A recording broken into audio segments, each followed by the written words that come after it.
Hadir Bu. Osni. Hadir Bu. Pratama. Hadir Bu. Rana. Ada Bu. Oke. Jadi satu orang yang tidak hadir ya. Yo. Baik. Sebelum kita mulai, kita berdiri dulu. Kita beri semangat untuk diri sendiri. Tepuk semangat.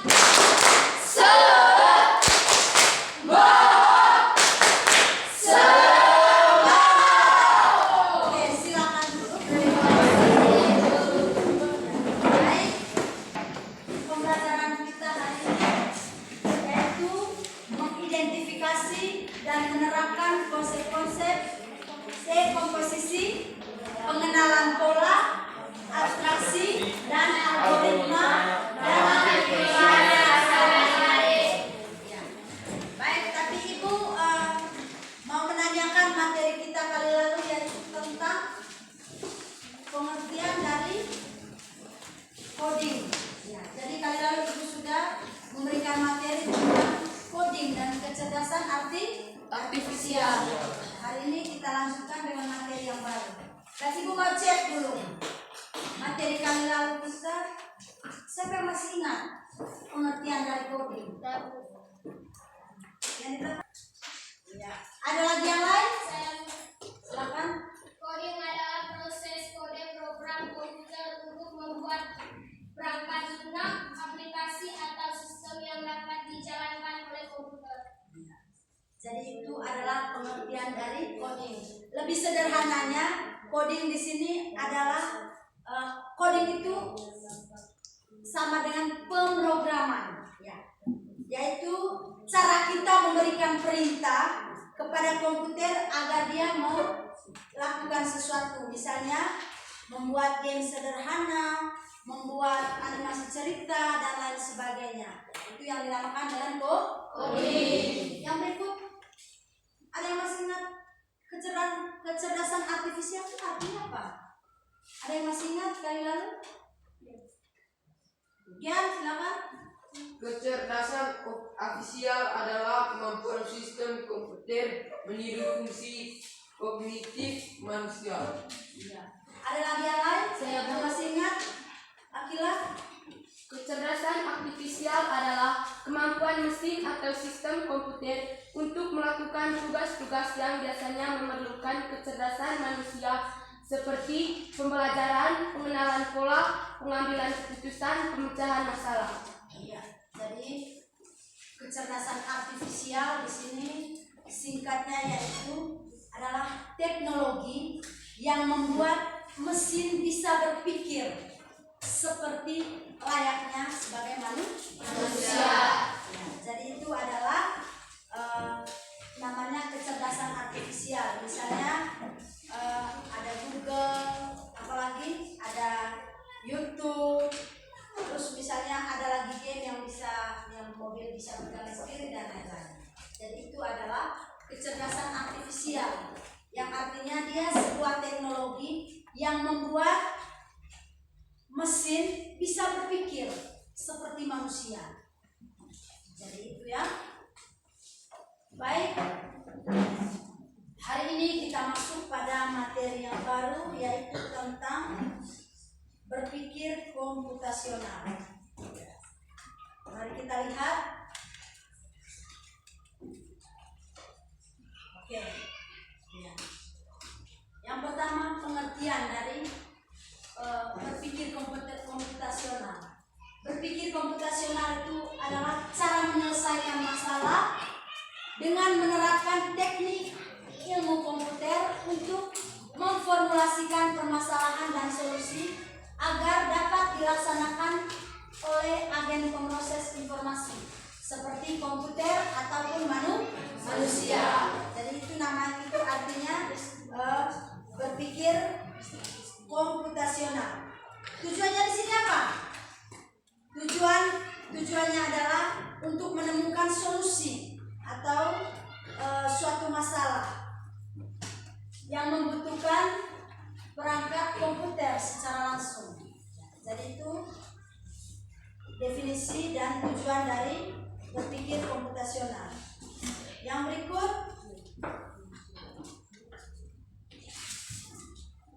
komputasional di sini ada empat pilar cara berpikir komputasional.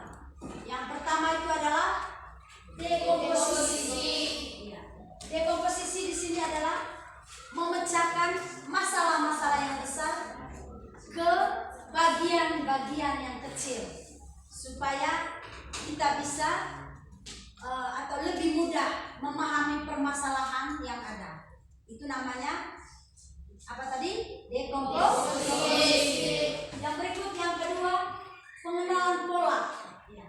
Pengenalan pola di sini adalah mengidentifikasi pola yang sama atau pola yang berulang atau masalah untuk menemukan solusi yang lebih efisien.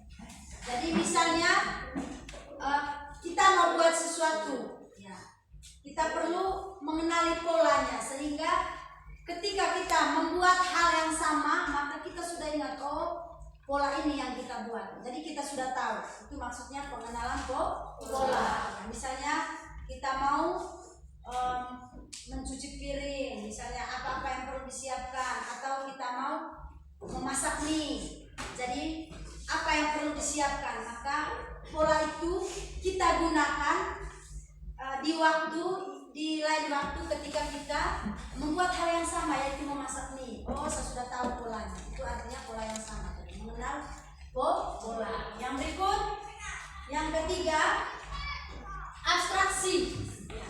Abstraksi di sini maksudnya kita memilih informasi yang paling penting dari suatu masalah dan menjabarkan secara detail, ya, dan mengabaikan yang tidak relevan atau tidak penting. Ya.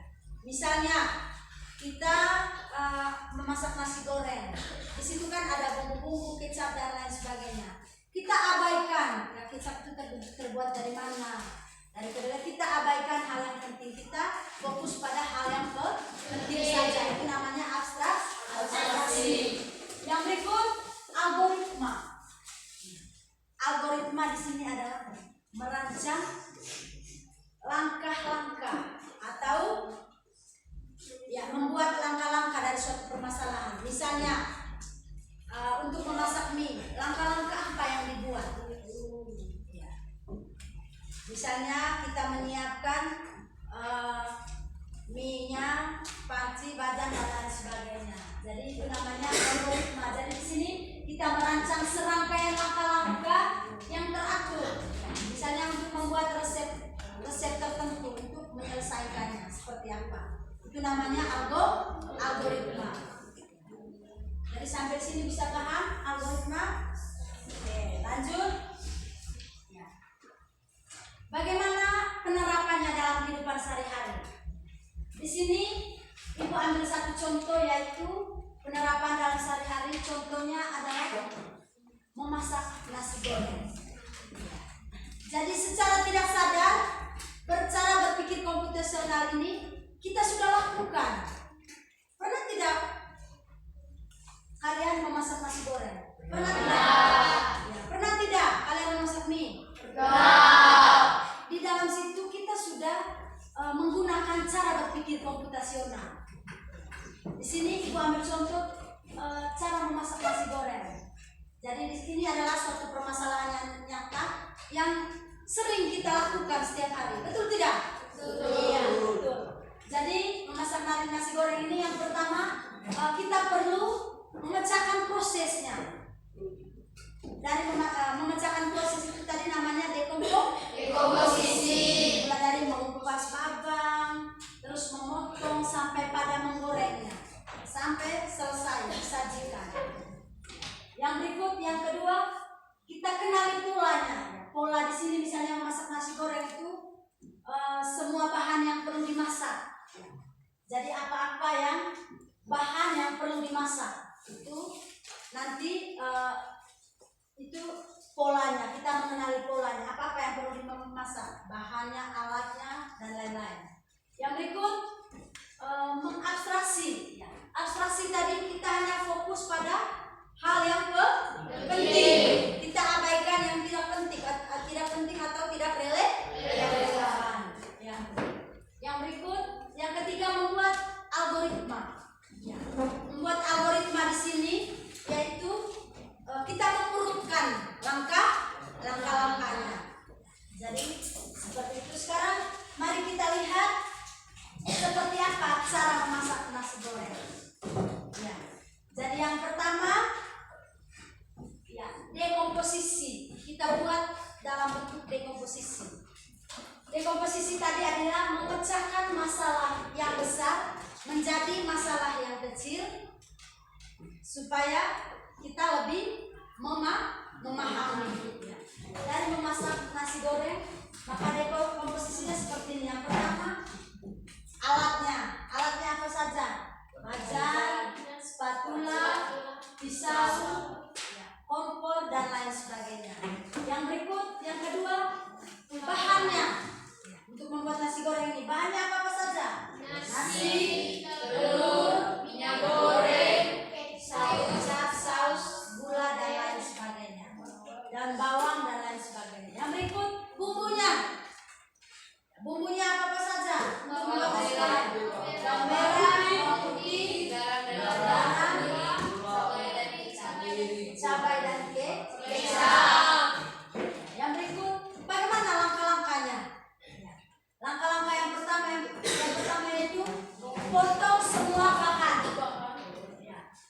atau semua bahan yang diperlukan tadi. Yang kedua, ulek bumbunya. Yang ketiga, panaskan minyak goreng dan goreng telurnya. Yang berikut, masukkan nasi, aduk hingga merata. Setelah itu nasi goreng siap disajikan. Itu nanti disajikan dalam dekomposisi. Dari masalah yang besar kita pecahkan menjadi bagian yang paling kecil supaya kita lebih memahami. Yang berikut, yang kedua, kita buat pengenalan polanya. Pengenalan pola tadi di sini adalah mengidentifikasi kesamaan pola yang sama. Di sini untuk membuat satu porsi nasi goreng, misalnya kita membutuhkan waktu 10 menit. Misalnya ini contoh. Ya, maka pola ini bisa kita gunakan ketika kita membuat nasi goreng di lain waktu. Ya, karena kita sudah tahu, membuat nasi goreng satu porsi itu membutuhkan waktu sekian. Maka nanti kalau kita buat nasi goreng kali berikutnya, kita sudah tahu waktunya sekian. Itu namanya pola. Jadi kita sudah tahu polanya. Waktunya sekian untuk membuat nasi goreng sekian porsi dan lain sebagainya. Jadi seperti itu. Jadi yang berikut, yang ketiga, abstraksi atau abstrak. Ya. Abstrak tadi adalah kita hanya memilih informasi yang penting dan kita mengabaikan yang tidak relevan atau tidak penting. Ya. Jadi abstraksi di sini yaitu agar lebih efektif dan lebih efisien. Misalnya dalam membuat nasi goreng agar lebih efektif dan efisien, maka tadi kan membuat nasi goreng 10 menit. Sekarang saya mau tanya, selama ini kamu buat nasi goreng berapa menit?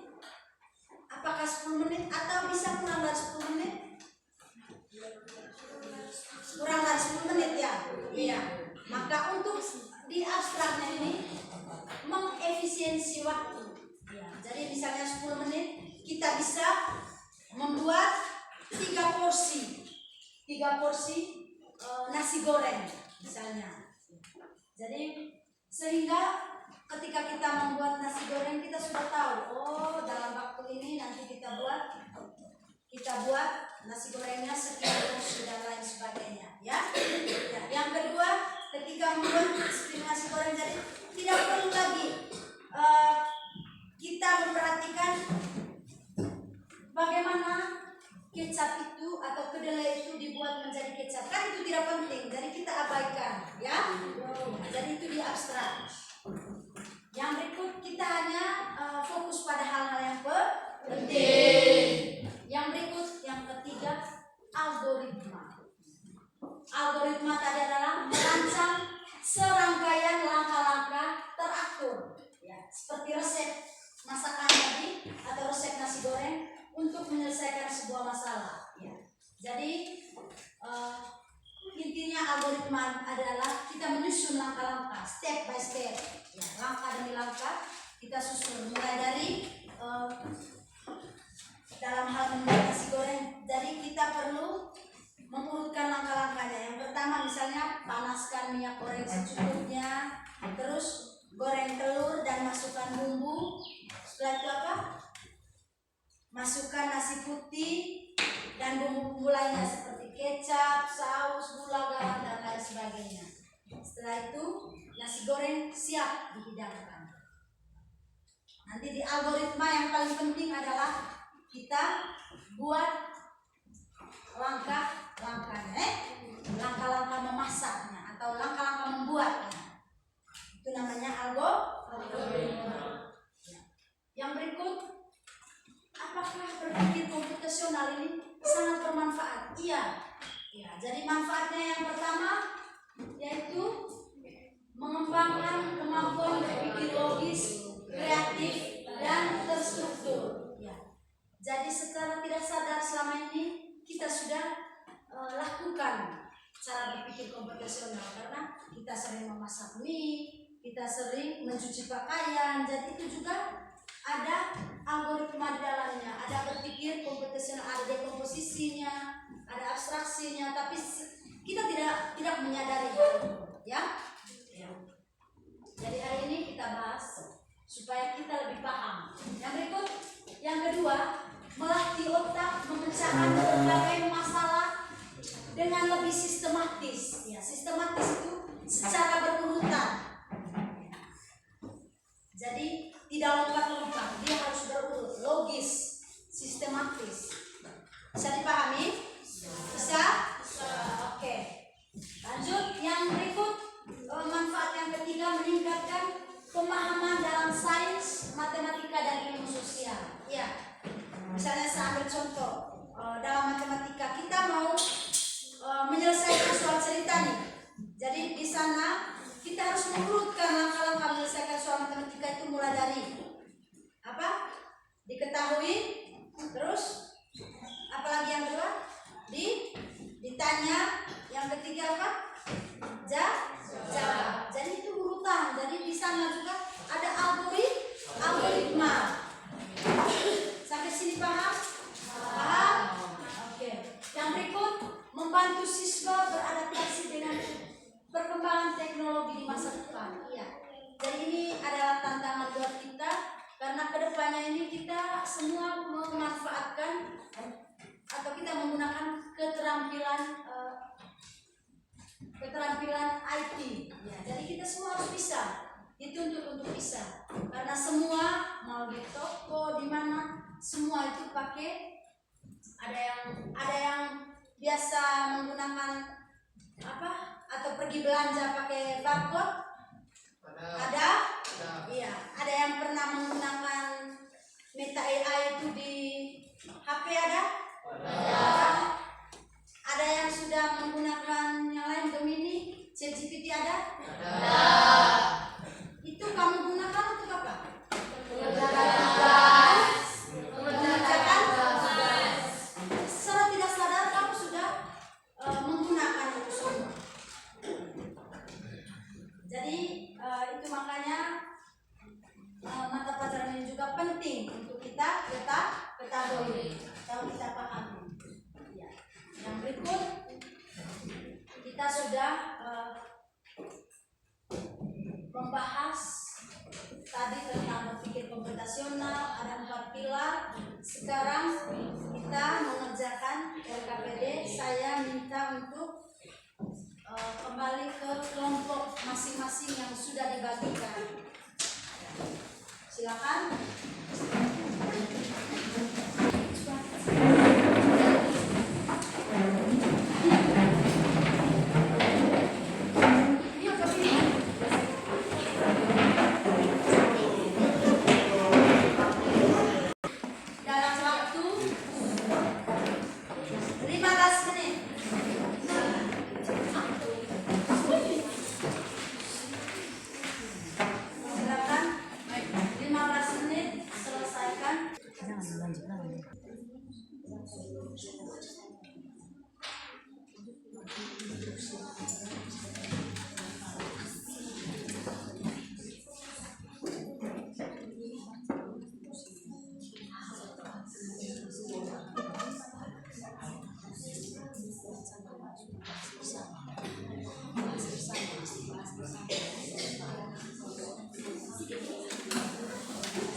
Sekarang kita lanjut dengan sesi presentasi. Yang pertama, saya berikan waktu dan kesempatan kepada kelompok 1. Kesempatan saya berikan, silakan. Kita beri aplaus dulu untuk kelompok 1. Kami teman-teman, terima kasih atas waktu dan kesempatan yang telah diberikan kepada kelompok 1. Kami dari kelompok 1 ingin mempresentasikan hasil kerja kami. Untuk tidak memperpanjang waktu, kami berikan kepada pemateri. Pertama, dekomposisi atau memecah masalah. Mengumpulkan pakaian yang kotor. Pertama, mengumpulkan pakaian yang kotor. Yang kedua, memilih pakaian berdasarkan jenis warna. Yang ketiga, memasukkan pakaian ke dalam mesin cuci. Yang keempat, menambahkan deterjen dan pelembab. Yang kedua, pengenalan pola atau mengidentifikasi kesamaan. Pola yang pertama berdasarkan warna kain. Contoh, putih, merah, hitam. Pola yang kedua berdasarkan jenis kain. Contoh, jenis jeans atau kain kasut. Pengelompokan ini penting karena memecah tutur, menjaga kualitas kain, dan memastikan setiap jenis pakaian dicuci dengan perlakuan yang cepat. Yang ketiga, algoritma atau menyusun langkah-langkah lunas. Langkah yang pertama, pisahkan jenis dari pakaian. Yang kedua, masukkan jenis ke dalam mesin cuci. Yang ketiga, tambahkan deterjen. Yang keempat, pilih program pencucian khusus jenis atau program dengan putaran rendah. Yang kelima, nyalakan mesin cuci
teman-teman, sekian dari presentasi dari kelompok kami.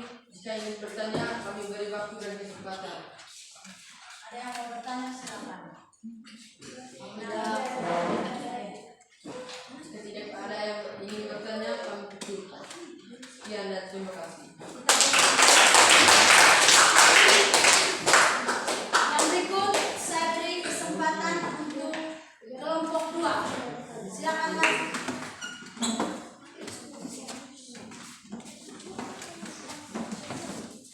Kita berikan aplaus yang meriah untuk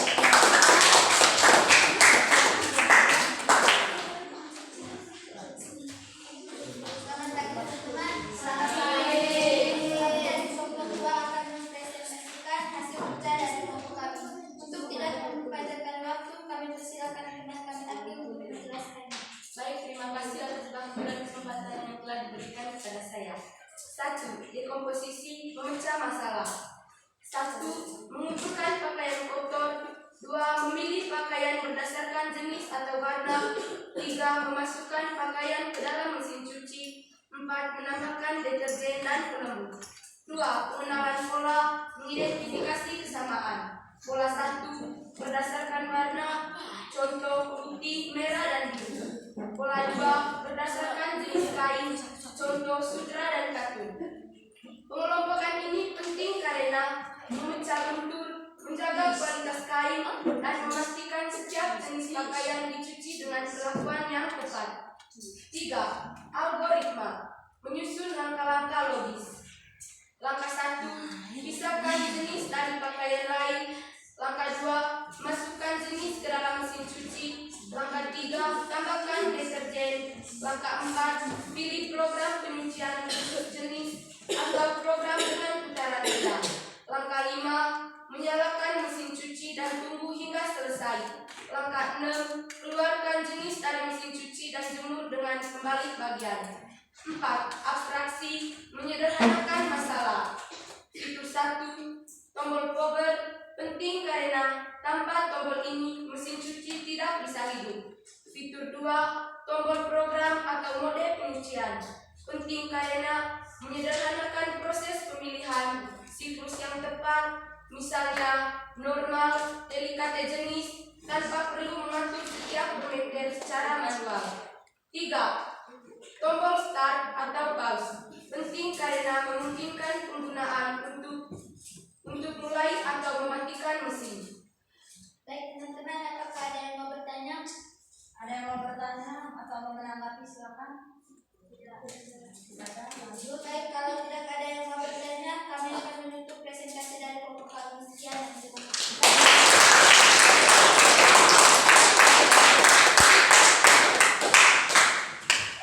Baik, selanjutnya setelah kita terima kasih kepada kelompok yang sudah memberikan semua kelompok yang sudah memberikan presentasi dengan baik pada hari ini. Ya. Yang berikut kita akan menarik sebuah kesimpulan dari materi yang kita sudah dengar bersama pada hari ini. Silakan, saya minta 2 orang saja memberikan kesimpulan apa yang menjadi kesimpulan kalian dari materi yang kita sudah belajar hari ini. Kesimpulan maksudnya di sini adalah apa yang kamu sudah belajar tadi dari materi yang kita sudah dengar bersama pada hari ini. Silakan, saya minta 2 orang saja. Silakan angkat tangan, acungkan tangan kalau mau menjawab.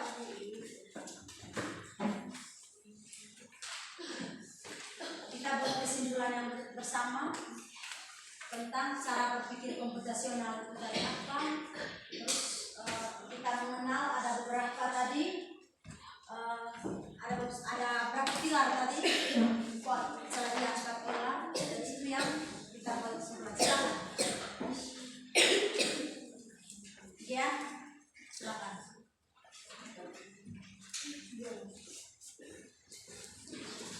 Silakan.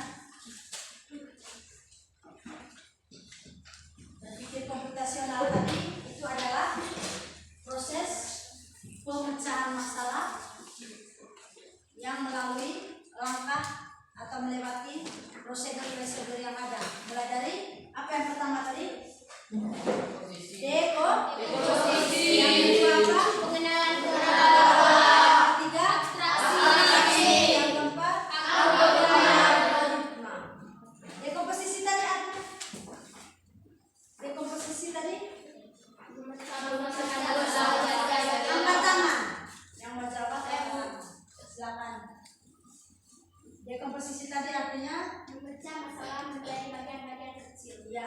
Pecahkan masalah menjadi bagian-bagian kecil agar lebih dipahami, lebih mudah dipahami. Yang kedua, apa? Pengenalan atau pola.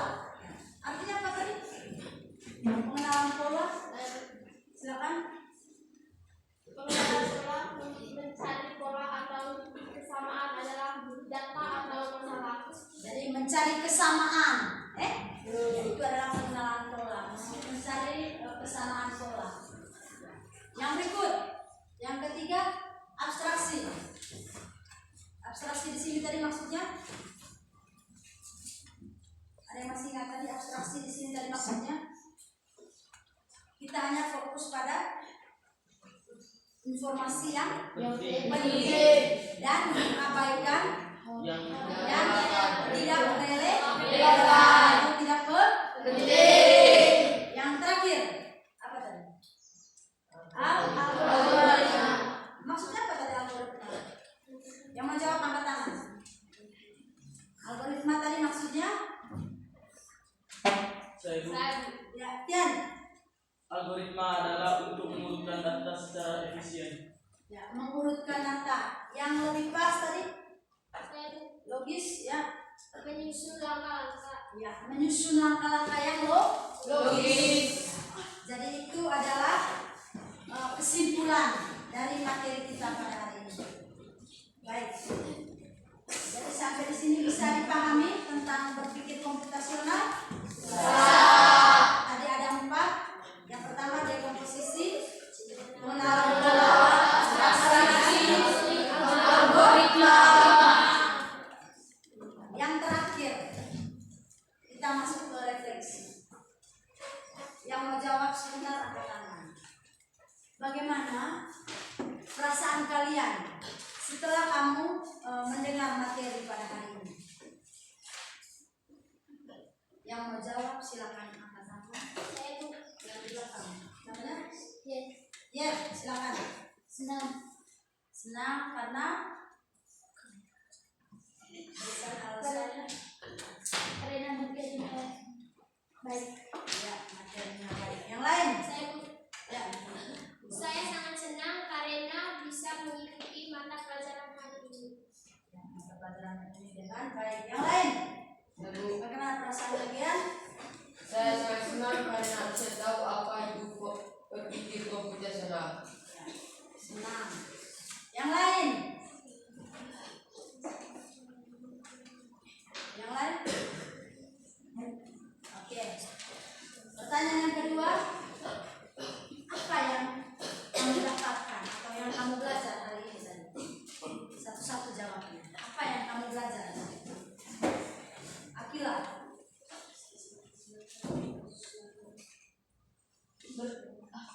Saya belajar berpikir tentang komputasional. Ada lagi yang lain? Apa yang kamu belajar hari ini? Silakan. Kode dan kecerdasan artifisial. Ya. Ada juga terkait dengan kecerdasan artifisial tadi ya. Yang lain? Ya, silakan ya. Hari ini saya belajar tentang 4 pilar berpikir komputasional dan kecerdasan artifisial. Ya, 4 pilar berpikir komputasional ya. Yang berikut, ada lagi? Ada lagi? Ada lagi? Oke, kalau tidak ada, untuk materi hari ini cukup sampai di sini saja. Kita lanjut materinya di minggu yang akan datang ya. Terima kasih untuk hari ini kita sudah belajar bersama pada hari ini dan menyelesaikannya secara bersama-sama dengan baik. Mari kita bangkit berdiri, kita akhiri semua belajar hari ini.